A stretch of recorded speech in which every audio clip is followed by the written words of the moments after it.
Hi friends, welcome to Pendems kitchen. ఈరోజు వీడియోలో ఒంగోలులో 33 సంవత్సరాల చరిత్ర గల సత్యం గారి దోశని, అలాగే ఆ దోశకి కాంబినేషన్గా వడ్డించే కొబ్బరి చట్నీని అండ్ ఎర్ర చట్నీని ఎలా ప్రిపేర్ చేసుకోవచ్చో ఈ వీడియోలో చూపించబోతున్నాను. ఇక్కడ మీకు దోశ చూస్తేనే నోట్లో నీళ్లు ఊరుతున్నాయి కదా. దోశ నిజంగా చాలా మెత్తగా చాలా టేస్టీగా ఉంటుంది. ఇక్కడ నేను చూపించబోయే విధంగా ఈ దోశ రెసిపీని అండ్ చట్నీ రెసిపీని ఒక్కసారి ట్రై చేసి చూడండి. చాలా టేస్టీగా ఉంటాయి. ఎన్ని తింటున్నారో లెక్క లేకుండా తినేస్తారు. అంత మెత్తగా అంత బాగుంటాయి అన్నమాట. సో ఇక ఏమాత్రం ఆలస్యం చేయకుండా ఈ సత్యం గారి దోశని అండ్ చట్నీల్ని మనం ఇంట్లోనే ఈజీగా ఎలా ప్రిపేర్ చేసుకోవచ్చో ఈ వీడియోలోకి వెళ్ళి చూసేయండి. ఫస్ట్ నేను కొబ్బరి చట్నీని ఎలా ప్రిపేర్ చేసుకోవచ్చో చూపిస్తాను. ఈ కొబ్బరి చట్నీని ప్రిపేర్ చేసుకోవడం కోసం మిక్సీ జార్ని తీసుకొని అందులోకి 1 కప్పు పచ్చి కొబ్బరి ముక్కల్ని వేసుకోండి. నెక్స్ట్ ఇందులోకి అదే కప్పుతోటి 1/2 కప్పు పుట్నాల పప్పుని వేసుకోండి. వీటినే చట్నీ పప్పు అని కూడా అంటారు.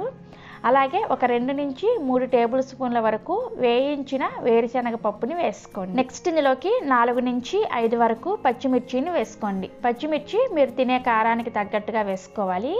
అలాగే ఒక 4 నుంచి 5 వరకు పొట్టు తీసిన వెల్లుల్లి రెబ్బల్ని వేసుకొని ఒక చిన్న ముక్క అల్లాన్ని వేసుకోండి. అల్లాన్ని మరీ ఎక్కువగా వేసుకోవద్దు, చట్నీ టేస్ట్ని డామినేట్ చేస్తుంది అనమాట. జస్ట్ ఒక చిన్న ముక్క వేసుకుంటే సరిపోతుంది. నెక్స్ట్ ఇందులోకి జస్ట్ కొంచెం చింతపండుని వేసుకోండి. చింతపండుని కూడా ఎక్కువగా వేసుకోవద్దు. చివరగా ఇందులోకి రుచికి సరిపడా ఉప్పును కూడా వేసుకొని ఫస్ట్ ఇవన్నీ కూడా నీళ్ళేమి వేసుకోకుండా వీటిని కొంచెం కచ్చా పచ్చాగా గ్రైండ్ చేసుకోవాలి. ఇక నేను మీకు కచ్చా పచ్చాగా గ్రైండ్ చేశాక చూపిస్తున్నాను, చూసారా? ఇలా గ్రైండ్ చేసుకున్న తర్వాత ఇప్పుడు తగినన్ని నీళ్లు పోసుకొని చట్నీని కొంచెం గట్టిగా అలాగే మెత్తగా గ్రైండ్ చేసుకోవాలి. ఇలా గ్రైండ్ చేసిన గట్టి చట్నీని మనకి దోశకి కాంబినేషన్గా వడ్డిస్తారనమాట. ఈ చట్నీకి ఇంకా తాలింపు పెట్టాల్సిన అవసరం కూడా ఏమీ లేదు. మీరు ఒకవేళ తాలింపు పెట్టాలి అనుకుంటే కొంచెం పలుచగా ప్రిపేర్ చేసుకొని నార్మల్గా మీరు చట్నీలకి తాలింపు ఎలా అయితే పెట్టుకుంటారో ఆ విధంగా తాలింపు పెట్టుకొని కలుపుకొని కూడా మీరు సర్వ్ చేసుకోవచ్చు. బట్ నేనైతే ఈరోజు ఇలా గట్టి చట్నీనే ప్రిపేర్ చేశాను అనమాట. సో మనకి ఒక రకం కొబ్బరి చట్నీ అయితే రెడీ అయిపోయింది. నెక్స్ట్ నేను ఎర్ర చట్నీని సింపుల్గా ఎలా ప్రిపేర్ చేసుకోవచ్చో చూపిస్తాను. ఈ ఎర్ర చట్నీని ప్రిపేర్ చేసుకోవడం కోసం మిక్సీ జార్ని తీసుకొని అందులోకి ఒక 5 వెల్లుల్లి రెబ్బల్ని పైన పొట్టు తీసుకొని వేసుకోండి. అలాగే మీరు తినే కారానికి తగ్గట్టుగా ఒక 6 నుంచి 7 వరకు ఎండుమిర్చిని వేసుకోండి. మంచి రంగులో ఉన్న ఎండుమిర్చిని తీసుకున్నారంటే మీకు చట్నీ అనేది బాగా కలర్ఫుల్గా వస్తుందన్నమాట. అలాగే ఒక మీడియం సైజ్ ఉల్లిపాయని ఇలా ముక్కలుగా కట్ చేసుకొని వేసుకోవాలి. నెక్స్ట్ ఇందులోకి ఒక మీడియం సైజ్ టమోటాని, పండిన టమోటాని తీసుకొని ఇలా ముక్కలుగా చేసుకొని వేసుకోండి. అలాగే ఒక 1/2 టీ స్పూన్ దాకా జీలకర్ర, రుచికి సరిపడా ఉప్పును కూడా వేసుకొని ఇందులో నీళ్ళేమీ వేసుకోకుండా బాగా మెత్తగా గ్రైండ్ చేసుకోవాలి. చూసారు కదా, ఇలా బాగా మెత్తగా గ్రైండ్ చేసుకొని ఒక గిన్నెలోకి తీసుకోండి. అంతే, మనకి ఎర్ర చట్నీ రెడీ అయిపోయింది. అలాగే కొబ్బరి చట్నీ కూడా రెడీ అయిపోయింది. దోశలోకే కాకుండా ఇడ్లీలో కూడా ఈ 2 చట్నీలు చాలా టేస్టీగా ఉంటాయి. తప్పకుండా ట్రై చేసి చూడండి. సో ఈ విధంగా 2 చట్నీలు ప్రిపేర్ చేసి మనకి ఇడ్లీలో అలాగే దోశలో సర్వ్ చేస్తారనమాట.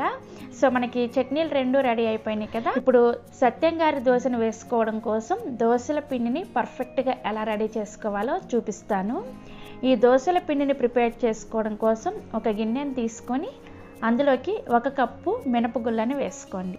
నెక్స్ట్ ఇందులోకి అదే కప్పుతోటి 4 కప్పుల బియ్యాన్ని వేసుకోవాలి.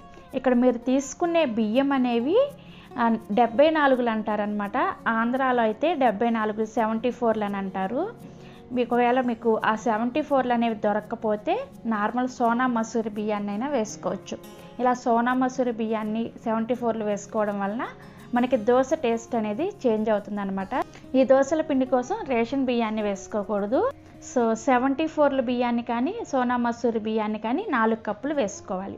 నెక్స్ట్ ఇందులోకి 1 టీ స్పూన్ వరకు మెంతులు, అలాగే 1 కప్పు వరకు కొద్దిగా మందంగా ఉండే అటుకులను వేసుకొని వీటిని శుభ్రంగా కడిగేసి ఆ నీళ్ళన్నీ కూడా తీసేసి మళ్ళీ తిరిగి ఇందులోకి మీరు తాగే మంచినీళ్ళను పోసుకొని వీటిని ఒక 5 గంటల సేపు నానబెట్టుకోవాలి. నేను ఇక్కడ 5 గంటల సేపు నానబెట్టిన తర్వాత చూపిస్తున్నాను. మనకి బియ్యం, మినపప్పు అన్నీ కూడా చక్కగా నానిపోయాయి. ఇప్పుడు వీటిని గ్రైండ్ చేసుకోవడం కోసం గ్రైండర్లోకి మనం నానబెట్టుకున్న బియ్యాన్ని పప్పుల్ని వేసుకోండి. ఇవి మెత్తగా గ్రైండ్ అవ్వడం కోసం మనం నానబెట్టుకున్న నీళ్ళని కొంచెం కొంచెం వేసుకుంటూ పిండిని వీలైనంత మెత్తగా గ్రైండ్ చేసుకోవాలి. మీరు ఈ పిండిని ఎంత మెత్తగా గ్రైండ్ చేసుకుంటారో మీకు దోశ అనేది అంత మెత్తగా వస్తుంది అనమాట. మధ్య మధ్యలో మనం ఈ పప్పుల్ని నానబెట్టుకున్న నీళ్ళని వేసుకుంటూ బాగా మెత్తగా గ్రైండ్ చేసుకోవాలి. ఇక్కడ నాకు ఇలా పిండి మెత్తగా గ్రైండ్ అవ్వడం కోసం 45 నిమిషాల టైం అనేది పట్టింది అనమాట. సో మీరు చూసుకొని బాగా మెత్తగా గ్రైండ్ చేసుకోండి. ఇలా మెత్తగా గ్రైండ్ చేసుకున్న పిండిని ఒక పెద్ద గిన్నెలోకి వేసుకొని దీని మీద మూత పెట్టేసి ఈ పిండిని కనీసం ఒక 8 గంటల సేపు పులియబెట్టుకోవాలి. సో నేను ఇక్కడ ఒక 8 గంటల సేపు పిండి పులిసిన తర్వాత మీకు మూత తీసి చూపిస్తున్నాను, చూసారు కదా, మనకి పిండి అనేది చక్కగా పులిసింది. ఇప్పుడు ఇందులో నుంచి మీకు కావాల్సినంత పిండిని ఒక గిన్నెలోకి వేసుకోండి. మిగిలిన పిండిని తీసుకెళ్ళి ఫ్రిడ్జ్లో పెట్టుకున్నారంటే 2 నుంచి 3 రోజుల వరకు ఈ పిండితో దోశలు వేసుకోవచ్చు. సో ఇలా కావాల్సినంత పిండిని తీసుకున్న తర్వాత ఇందులోకి మీ రుచికి సరిపడా ఉప్పుని, అలాగే పిండి అనేది కన్సిస్టెన్సీ మనకి ఇది గరిటె జారుగా ఉండాలన్నమాట. అందుకోసం కొద్దిగా నీళ్ళని వేసుకొని పిండిని బాగా పల్చగా గరిటె జారుగా ప్రిపేర్ చేసుకోవాలి. ఇక్కడ నేను మీకు దోశల పిండిని రెడీ చేసిన తర్వాత చూపిస్తున్నాను, చూసారా, ఇలా బాగా పల్చగా గరిటె జారుగా ప్రిపేర్ చేసుకోవాలి. సో మనకి సత్యం గారి దోశను వేసుకోవడం కోసం దోశల పిండి రెడీ అయిపోయింది. ఇప్పుడు దోశ వేసుకోవడం కోసం స్టవ్ ఆన్ చేసి దోశల పెనాన్ని పెట్టుకొని పెనాన్ని బాగా వేడి చేసుకోండి. పెనం బాగా వేడైన తర్వాత మనం ప్రిపేర్ చేసుకున్న పిండిని ఇలా ఒక గరిటె వేసుకొని కొంచెం చిన్నగా సెట్ దోశలాగా వేసుకోండి. దోశ వేసిన వెంటనే దోశ పైన హోల్స్ చూసారు కదా చక్కగా వస్తున్నాయి. ఇలా హోల్స్ వచ్చిన తర్వాత దీని మీద కొద్దిగా నూనెను వేసుకొని ఈ దోశ ఒకవైపు కాలిన తర్వాత దీన్ని రెండో వైపుకి కూడా తిప్పుకొని రెండో వైపు కూడా కొద్దిసేపు కాల్చుకున్నారంటే మనకి పల్చటి దూది లాంటి సత్యం గారి దోశ అనేది రెడీ అయిపోతుంది. ఇలా రెండు వైపులు కూడా దోశను కాల్చుకొని సర్వింగ్ ప్లేట్లోకి తీసుకోండి. ఇదే విధంగా మిగిలిన పిండితో కూడా దోశలను వేసుకోండి. సో ఇలా కావాల్సిన దోశలను వేసుకొని సర్వింగ్ ప్లేట్లోకి తీసుకొని మనం ప్రిపేర్ చేసుకున్న కొబ్బరి చట్నీ అండ్ ఎర్ర చట్నీతో సర్వ్ చేసుకోండి. చాలా చాలా టేస్టీగా ఉంటాయి. సో ఇక్కడ నేను కావాల్సిన దోశలు వేసుకున్న తర్వాత మీకు దోశ చూపిస్తున్నాను, చూస్తారు కదా ఎంత మెత్తగా ఎంత సాఫ్ట్గా ఉంది అనేది.